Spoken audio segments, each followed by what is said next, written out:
आज के इस एपिसोड में हम आपको मिलवा रहे हैं कथा लेखिका डॉक्टर चंद्रिका चौधरी से। डॉक्टर चंद्रिका चौधरी छत्तीसगढ़ शासन अंतर्गत महाविद्यालय में सहायक प्राध्यापक हैं, सरायपाली में रहते हैं। उनकी कई कहानियाँ पत्र पत्रिकाओं में प्रकाशित हैं। यहाँ हम उनकी कहानी क्षितिज तक जाती नजरें का पाठ उनके माध्यम से प्रस्तुत कर रहे हैं। यह कहानी आकाशवाणी रायपुर द्वारा भी प्रसारित हो चुकी है। नींद टूटी तो उसकी आंखों के सामने बड़ी बड़ी सलाखें थीं। नजरें ऊपर की ओर उठ गईं। ऊपर भी सलाखें, नीचे भी सलाखें, आगे पीछे हर तरफ सलाखें ही सलाखें। वह चारों ओर घूम गई। उसका सिर शिवालय के घंटे की तरह बजने लगा। आंखों के सामने अंधेरा छा गया। वह धम्म से गिरी, उठी तो खुद को एक बड़े से पिंजरे में कैद पाया। पिंजरे की ऊंचाई इतनी कि सिर्फ खड़ी हो सके, फैलाव इतना कि केवल एक कदम चल सके। पिंजरा जमीन पर रखा है, पर सलाखें पांव को जमीन तक पहुंचने नहीं दे रही। जमीन पर रहते हुए भी जमीन से दूर है वह। उसने अपने पैर देखे। जमीन के बिना साबुत पांव बेकार हैं, औचित्यहीन।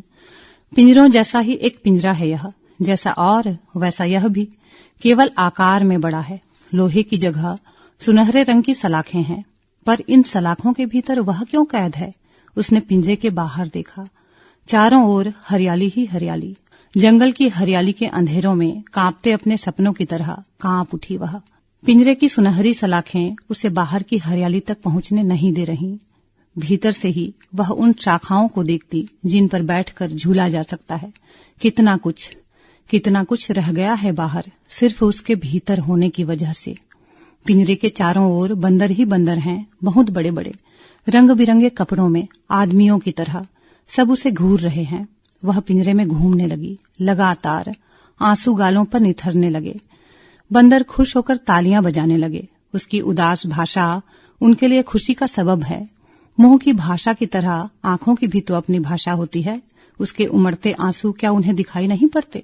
उसे इस पिंजरे में रहते रहते इन सब की आदत पड़ गई है अब, और इस उम्मीद की भी कि किसी दिन यह पिंजरा खाली हो जाएगा।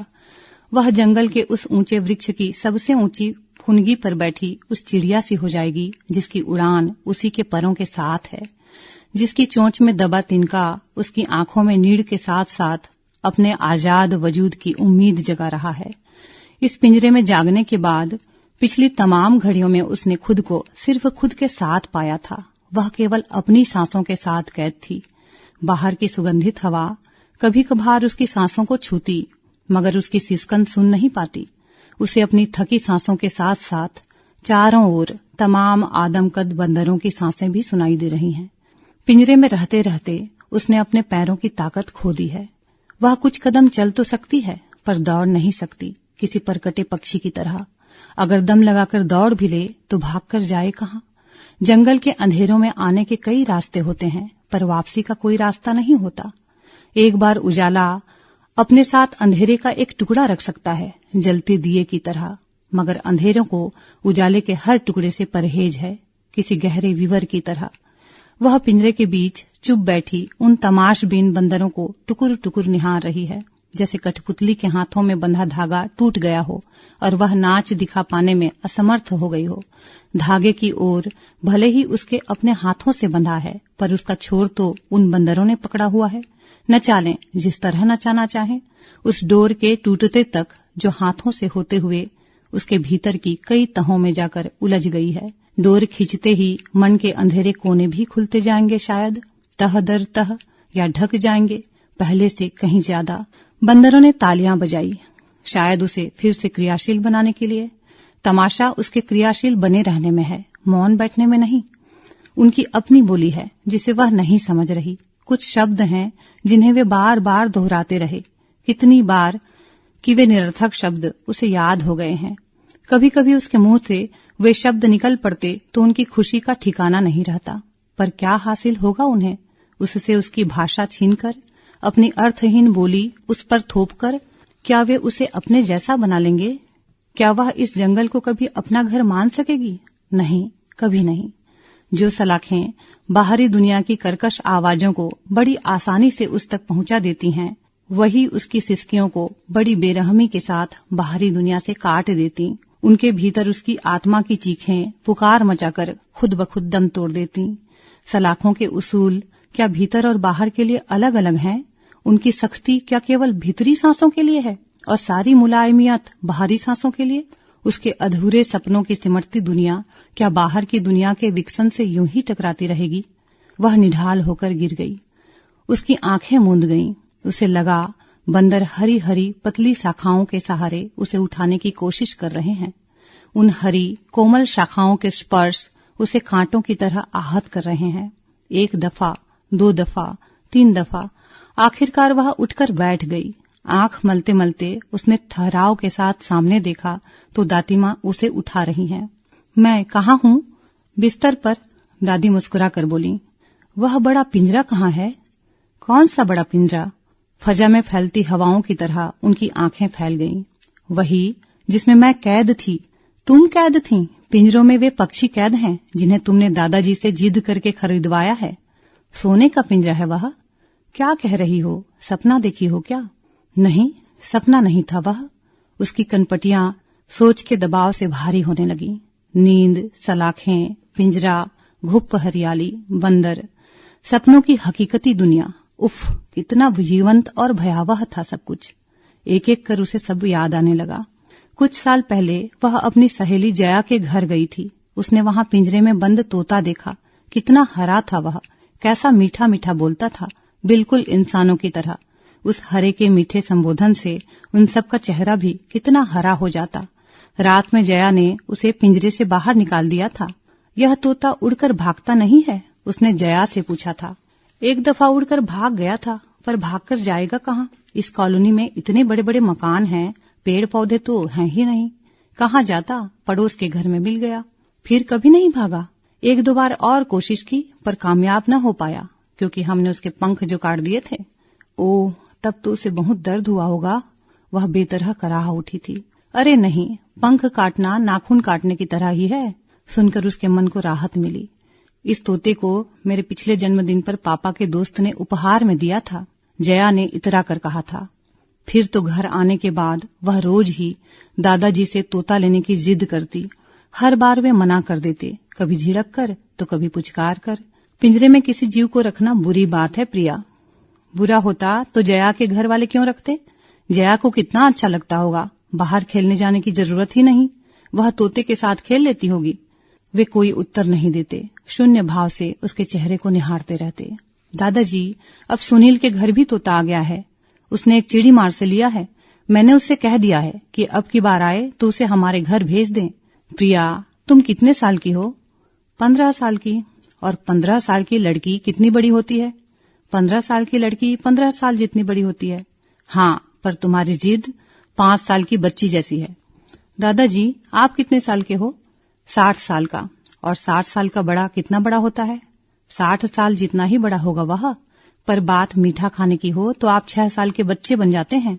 और दोनों साथ साथ हंसने लगे थे।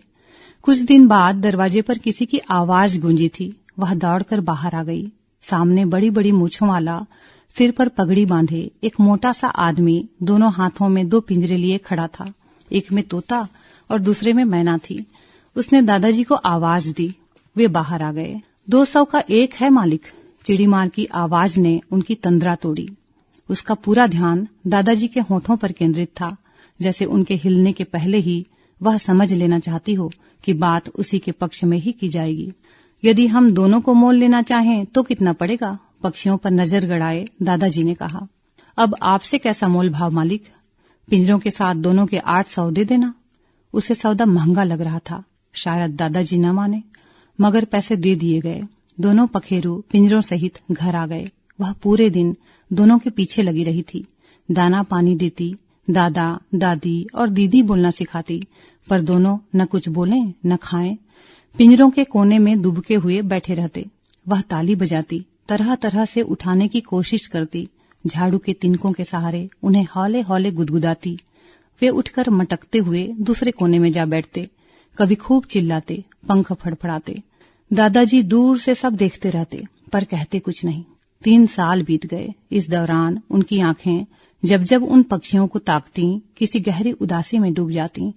जब जब उसे उनके साथ खेलते देखती, उदासी के साथ उनमें किसी अनजानी अपेक्षा के बादल तैरते नजर आते। वे चिंतित होकर कहते, प्रिया, तुम लगातार बड़ी हो रही हो, पर तुम्हारी सोच वहीं की वहीं रह गई है। दादाजी, मैं हर कक्षा में अव्वल आती हूँ, इस साल भी आऊंगी, आप देखना, उसने चहक कर कहा था। कक्षा में अव्वल आना बिल्कुल अलग बात है बिटिया। प्रश्नों के तथ्यात्मक उत्तर जीवन व्यवहार की सीख नहीं दे सकते। कहते हुए उनकी आवाज गंभीर हो जाती। तब जीवन व्यवहार की सीख कैसे मिलती है दादाजी? तुम समय की उंगली थाम कर चलो, खामोशियों को पढ़ना सीखो, समय की खामोशी। तब उनकी वे गंभीर बातें उसे समझ नहीं आई थीं कि भला समय की उंगली कैसे थाम सकते हैं और किसी की खामोशी किस तरह पढ़ी जा सकती है। अब समय कब फिसलकर 3 साल आगे खिसक गया, पता ही नहीं चला। कल रात खाना खाने के बाद उन्होंने उसे बुलाकर कहानी सुनाने की बात कही थी। अब मैं कॉलेज में पढ़ती हूँ दादाजी, कहानी सुनने की मेरी उम्र नहीं रही। वह खिलखिलाकर हंसी थी। कहानी सुनने के लिए किसी उम्र की जरूरत नहीं होती बिटिया, कहानियां हर उम्र वालों के कानों तक पहुंचनी चाहिए। उसकी ओर देखते हुए भी जैसे उन्होंने अपने आप से ही कहा था। आप कितनी गंभीर बातें करते हैं, क्या कहानी भी इतनी गंभीर होगी? कहते हुए वह हंस दी थी। यह कहानी कभी तुम्हारे पापा ने मुझसे सुनी थी जब वह छोटा था। उनकी खोई आंखें शून्य में कुछ खोजने लगी थीं। तब तो मैं जरूर सुनूंगी। कहते हुए वह उनकी बगल की चारपाई पर लेट गई। उसने एक पतली चादर ओढ़कर दादाजी की ओर मुंह कर लिया। वे सुनाने लगे। बहुत पहले बंदरों का देश हुआ करता था। एक बार उन्होंने तुम्हारी ही तरह दिखने वाली एक प्यारी राजकुमारी को अपने मनोरंजन के लिए पकड़कर पिंजरे में कैद कर लिया था। सिर्फ मनोरंजन के लिए? हाँ, तुम्हारे पिंजरे के उन पक्षियों की तरह। उन्होंने घूर कर देखा। वह चुप रह गई थी। आगे सुनो। उसे रोज हलवा पूरी, मिठाई और खीर खिलाई जाती। पिंजरा भी सोने का था, पर उतना ही बड़ा कि राजकुमारी न तो ठीक से खड़ी हो सकती थी, न चल पाती थी। धीरे धीरे वह चलना और बोलना भूल गई। वह चलना और बोलना क्यों भूल गई? उसके मन में उस राजकुमारी के लिए करुणा उमड़ आई थी, क्योंकि बंदरों ने उसके हिस्से की जमीन छीन ली थी। दादाजी जोर से ऊंघाए और करवट बदल ली। वह ख्यालों में ही जमीन ढूंढने लगी। बाकी कहानी कल सुनाऊंगा प्रिया, सो जाओ। कुछ ही देर में उनकी नाक बजने लगी। वह कितनी ही देर जागती रही, कब नींद आई पता ही नहीं चला। दादी के जगाने पर अब उठी है। सपना, सलाखें, पिंजरा, घुप हरियाली, बंदर। माता पिता के गुजरने के बाद दादा दादी से ही उनका प्यार पा रही। बिना माँ बाप का आहों भरा जीवन अनुभव के लिए किसी उम्र का मोहताज नहीं होता। कुछ ताने जो लोगों की जबान से कहे जाने के लिए बच जाते हैं, उन्हें उनकी तीखी नजरें कह देती हैं। वह बिस्तर से उठी, दौड़कर पिंजरों के पास पहुंची। पिंजरे खुले आंगन के किनारे वाले बरामदे पर लोहे की राड के सहारे लटक रहे हैं, आमने सामने। उसने पक्षियों के पर देखे, पूरी तरह साबूत हैं। आसमान भी अपनी अनंत बाहों के साथ ओर छोर से परे फैला हुआ है, पर उन साबुत परों को सलाखों की सीमा ने जकड़ लिया है। उसे लगा वह उनकी देह की उदास भाषा समझ रही है। उसने अपने दोनों हाथों से पिंजरे उठाए और घर के पीछे खुली जगह पर आ गई। यहाँ से आसमान का विस्तार दिखता है। आंगन के ऊपर फैले चारों कोनों के साथ परिधिक नहीं, दूर क्षितिज तक। मुस्कुराते हुए उसने बारी बारी से दोनों पिंजरों के दरवाजे खोल दिए। पखेरू सहमे हुए भीतर बैठे रहे। पिंजरे की उम्र अब जाकर खत्म हुई है। समय के बीतने और सिखाने की गति में इतना अंतर क्यों होता है? आखिर क्यों खामोश समय की धड़कन जितनी तेज चलती है, उसकी नाजुक कलाई की नब्ज उतनी ही धीमी कि वक्त रहते उस पर उंगली नहीं रखी जा सकती? उसने एक एक कर दोनों हाथों से उन्हें पकड़ा और बाहें ऊपर कर खुले आसमान में उड़ा दिया। उसके दोनों हाथ कुछ देर ऊपर ही ठहरे रहे, जैसे वह खुद पक्षियों की तरह उड़ान भर रही हो। पक्षी चहचहाते हुए आसमान में उड़ने की कोशिश करने लगे। पहले फड़फड़ाए, फिर तेजी से उड़ने लगे। उसने उनके पीछे अपनी दृष्टि आसमान के अंतिम छोर तक दौड़ाई। हासिल हुआ क्षितिज, मगर क्षितिज के उस पार जाने का सामर्थ्य दृष्टि नहीं रखती। उसे लौटना पड़ता है अपने जाने और देखे हुए रास्तों पर, कई दृश्यों से टकराकर झपकती पलकों में समा जाने के लिए। वह भी लौटी, थकी हुई नहीं, खुली सांसों के साथ, मुस्कान लिए हुए। क्या कर रही हो प्रिया? पीछे खड़े दादाजी की आवाज में खनक थी। उन्होंने उसके मन की डोर पर पड़ी गांठों को बड़े जतन से खोला था। शायद वह डोर इतनी कोमल थी कि जरा जोर से खींचने पर टूट सकती थी। इन पक्षियों को उनके हिस्से का आसमान दे रही हूँ दादाजी, उसने बिना मुड़े मुस्कुरा कर कहा और खाली पिंजरों को उठाकर दूर फेंक दिया। वह जब घर की ओर मुड़ी तो लाठी के सहारे खड़े दादाजी मुस्कुरा रहे थे। वह भी मुस्कुराने लगी।